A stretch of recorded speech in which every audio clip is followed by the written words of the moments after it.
Hello, thank you for stopping by. My name is Becky and this is Bex Reads, and today I am here to share with you my August wrap-up. I read 9 books in total in August and I forgot to average out my star ratings. I don't have that. But once again, I did not feel like sitting down and filming any weekly reads updates, so I'm going to have to talk a little bit more in depth about some of the books that I read this month. And the first 3 books, I'm not going to go in depth of my thoughts or synopsis on it because I did do a reading vlog. It was the Unstuff Your Kindle reading vlog that I did where the theme was royalty. So if you want to know the synopsis of these first 3 books or my thoughts on them, I will have that reading vlog down in the description. So I had one 4.5 star read, and that was The Ever King by L.J. Andrews. This is one that I featured in that vlog, and this was a free ebook that I got, so I didn't have to pay for it. I had 3 4-star reads, including 2 books that I featured in that reading vlog. The first was My Queendom for a Horse by Bridget E. Baker, which was another free ebook that I picked up. And the other one was A Princess of Vision by Jen Linning, which was also another free ebook that I picked up. I then read A Veil of Violence by Marilyn Marks, which is the second book in this Fae of the Roaring Age series. This is a paranormal fae story set in the 1920s. It is about a girl named Adeline who moves to New York with her brother, and there she meets Jack, who happens to be a very dangerous and deadly fae who is in charge of the mob pretty much. And they end up in an arranged marriage together, and they find out that they may be fated mates. Now in this second book, Adeline has gone on the run from the events that happened at the end of the first book, and Jack is running after her. Meanwhile, there are fates and things like that that are getting in the way, and we also get to see like flashbacks of where their story began and how they are connected the way they are. The first book I gave 5 stars, this one I only gave 4 stars. I did feel at times like this one was a lot slower and it dragged out a lot longer than I thought it needed to. But other than that, I still really loved the characters and their chemistry. I loved the different mythologies and folklores that the author weaves in because she does pull from several different mythologies and folklores. I really liked the reincarnation aspect of this. This is something that we didn't see in the first book, and I do tend to like reincarnation stories, so that was a pleasant surprise. And I really liked how tense this ending was. While it dragged on and it was kind of slow in certain areas in the middle, the ending was really high pace, high action, kept me engaged. It does end on a cliffhanger, but I liked how it ended overall. I then had 3 3.5 star reads, including The Weaver and the Witch Queen by Genevieve Gornichuk, which was the Black Cat Book Coven pick for August. This was Jackie's pick. I actually had to pay for this audiobook, so I bought it from Libro FM. This is about 2 young women named Audney and Gunhild who meet when they are children, and they form this blood pact to protect each other. And one day, Audney's sister is captured, and they end up going on different paths in life until they reconnect as adults. And certain things are testing their blood pact that they made, their friendship, and things like that. So I'm not going to share my full thoughts on this book because we do have a live show discussion, which I will also link down in the description so you can go hear my thoughts and the rest of the Coven's thoughts on this book. But this was enjoyable. It wasn't a favorite by any means, but it was enjoyable. I then read A Sorceress Comes to Call by T. Kingfisher. This was an audio arc that I got from NetGalley, so I didn't have to pay for this one. This is about Cordelia, who has grown up in a very abusive household. Her mother is an evil sorceress, and she abuses Cordelia a lot. She isn't allowed to do much of anything, and her only friend is her mother's horse familiar. And when her mother is forced to take a new husband, they find themselves living with this old man, his squire, and the squire's sister.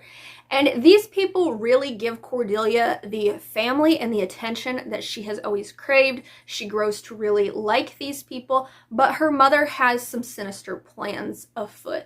So she has to battle with how she's been raised to do whatever her mother says versus what her heart is telling her to protect the people that she is growing to love and care for. This was an okay T. Kingfisher book. It wasn't a favorite of mine, but I did love the dysfunctional family within this story. I liked that we got older character POVs. I really liked the audio description, and I liked the horse familiar within this because he might not be the most friendly of familiars. But I didn't have a strong connection to any of the characters really, and this was much darker of a story than I was expecting it to be.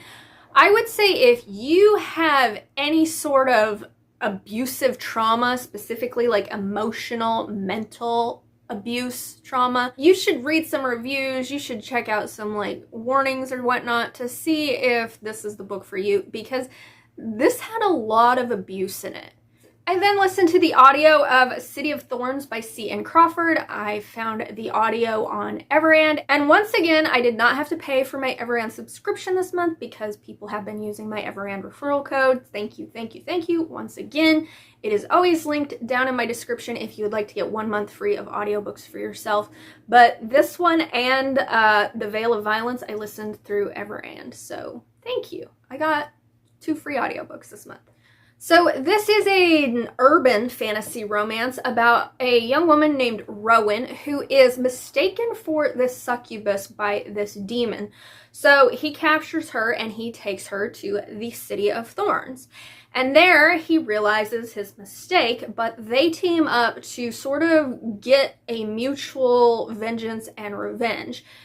He will allow her to stay in the City of Thorns so that way she can try and track down her mother's murderer, and she is helping him with his own vengeance that, quite frankly, I can't remember what his vengeance was. But they team up to help each other and they end up falling in love. So I did like that this was an urban setting as opposed to a lot of fantasy romances aren't really, but it wasn't an overly complicated urban setting.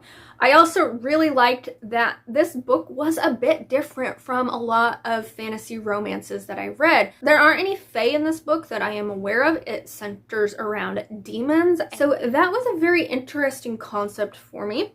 I thought the characters had good chemistry. They really didn't have any sort of animosity toward one another. They helped each other out. I also really liked the audio narration of this because it is a dramatized version, so it's full cast with sound effects and things like that, and it was a really quick audiobook too. I think at like 2 times speed. It was only a 4-hour audiobook, which was good. It helped me get this off of my TBR shelf. But once again, I had no real strong connection to any of the characters within this story. They were just there. Usually I become the character within the story, and this I was just reading about 2 characters. This also is very, very new adult. I will say that I appreciated that they're in their early 20s and they don't feel younger than that, so that's good, but it is very much a new adult fantasy romance. I'm torn on whether or not I want to continue this series. At the moment, I'm leaning towards no, just because I didn't have a super strong connection to these characters, and it was a pretty forgettable story. Like, by the end of the year, I don't know that I'm going to remember this book. But I did like that it was something slightly different from the usual fantasy romance that I read. So it is something that I would recommend to people, but I just don't think that I'm going to continue on with this series. I then had 2 3-star reads, one of them being The Naturals by Jennifer Lynn Barnes. I finally got this book read. I got the audio of this through Libby, so I didn't have to pay for the audio of this either. This is about Cassie, who is in high school, essentially, and she is really good at reading people's intentions and things like that. And one day she gets contracted by this FBI group who has this group of teens that all have different abilities that help them solve cold cases. So she joins this group. They are trying to solve these cold cases when her mother's murder ends up coming up in the queue of cases for them to solve. And when she's trying to figure out who could have been her mother's murderer, she's starting to realize that there are some secrets within this FBI group, and these fellow teenagers aren't exactly the greatest of people. They all have secrets that led them to be part of this group. It very much felt like Criminal Minds for teenagers. It did keep me guessing. I never figured out who the bad guy in this story was, so I appreciated that. And I liked that this book was a little bit darker than I was expecting it to be for a young adult story. It's not like super, super dark, but I wasn't expecting it to be as dark as it was. However, there is a stupid teen love triangle dynamic in this that I absolutely hated. I'm like, really, did we need that?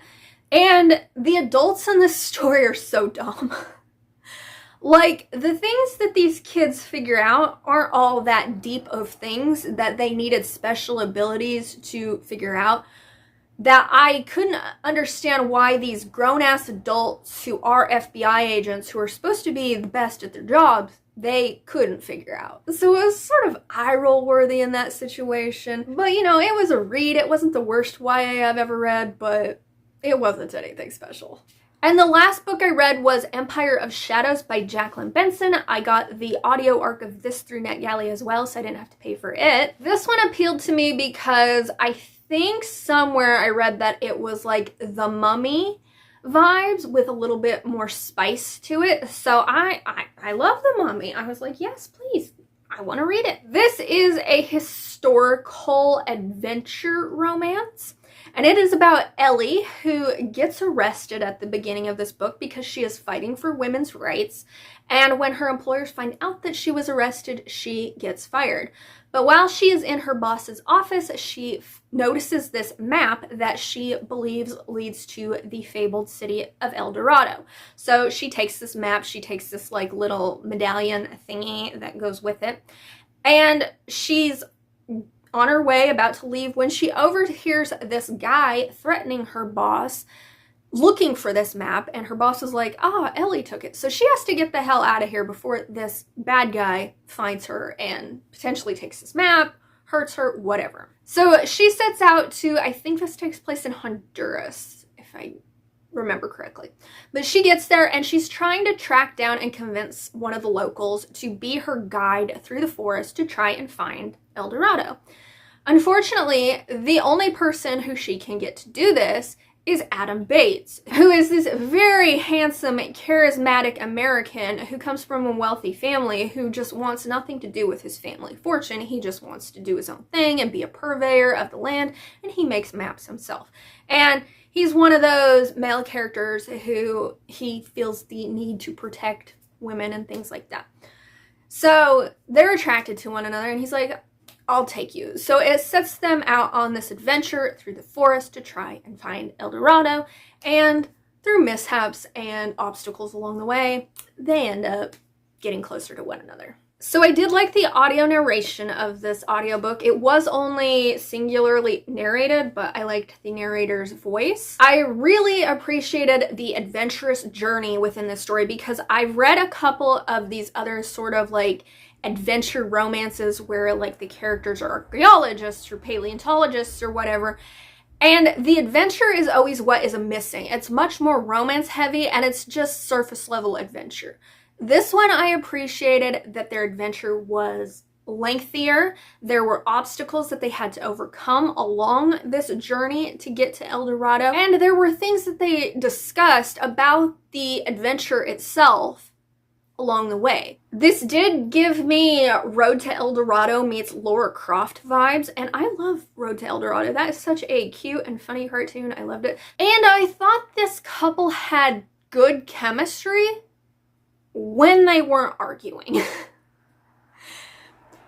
And it was when she wasn't arguing, because I feel like this author was trying to make Ellie like this like witty, funny banter character, but it just came off as really annoying and nagging. She was so argumentative.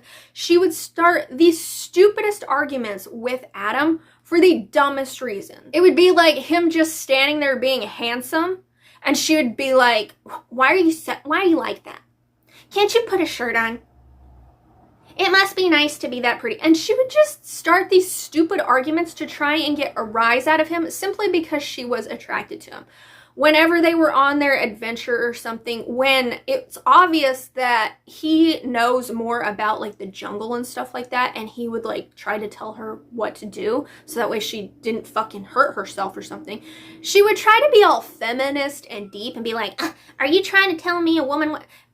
Babe, just stop fucking arguing all the damn time. I also felt like this book was just way too long. It is an adventure romance, and while I liked that the adventure was lengthier, the romance didn't help balance it any. It was much heavier on the adventure than the romance, and I feel like if their sweet, tender, getting to know each other romantic moments were increased, it would have balanced it out a lot better. But there were times within this story that I just got bored because I'm like, can we have a moment here to break up this long ass journey? As much as I like the journey, I need some romance in there as well, and it wasn't a good balance. So I didn't really enjoy this one. I won't continue with this series. In fact, I didn't even realize it was a series until I got to the end of the book, and then I was like, oh, there's gonna be more. No, thank you.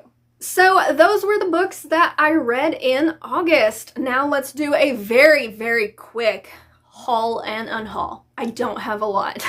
So for my August haul, I hauled one book, and that was The Spell Shop by Sarah Beth Durst. This was actually my favorite book of June, I think, and I just now got a physical copy of it. I was waiting to see what the Owl Crate edition looked like, and I wasn't really impressed with it. So I just got this copy. It does have purple sprayed edges, and I ordered it off of Pango, and I used Pango money. So I technically didn't spend anything on physical books this month. That is quite impressive. Now let's move on to the unhaul. So I am going to unhaul The Naturals. Like I said, it was fine, but never going to reread it. I'm also going to unhaul City of Thorns. It was fine, but if I ever feel the desire to continue on with this series, I'll just read the ebooks. There's no need for me to keep this. I'm also unhauling The Way Back by Gabrielle Savit. This was a middle grade that I attempted to read this month, and I just did not like the way that it was written, so no need to keep it. And my disappointing unhaul for the month is the Fairy Loot edition of The Wren in the Holly Library. I tried to read this book twice. Twice. I started the audiobook of it and I got about 10% in, and I just was not vibing with the story at all. I didn't care about this girl trapped in this library. I didn't care about this guy she meets in this library. And so I DNF'd it. And then later in the month, I was like, you know, maybe I need to give that another try. Because I had heard some good things about this book. So I'm like, okay, I'm gonna listen to the audiobook again, and I'm gonna give it a much stronger. I got about 30% in the second time, and I was still just like, I don't care. I don't care about this story. I don't care about the plot. I don't care about the setting. I don't care about these characters.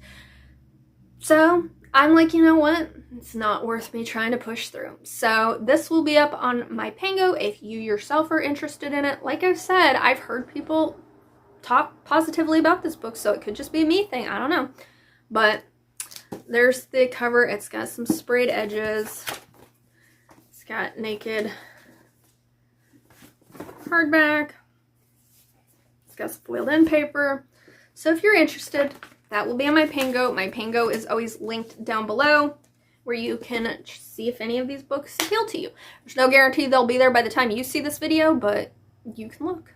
So that was a wrap up of my August. Let me know down in the comments what was your favorite book of August. But if you don't want to comment that but would like to let me know that you made it to the end of this video, could you leave me a ship emoji, because The Ever King was my favorite book of the month. And with that, thank you so much for watching, and until my next video, good luck on your September reading plans.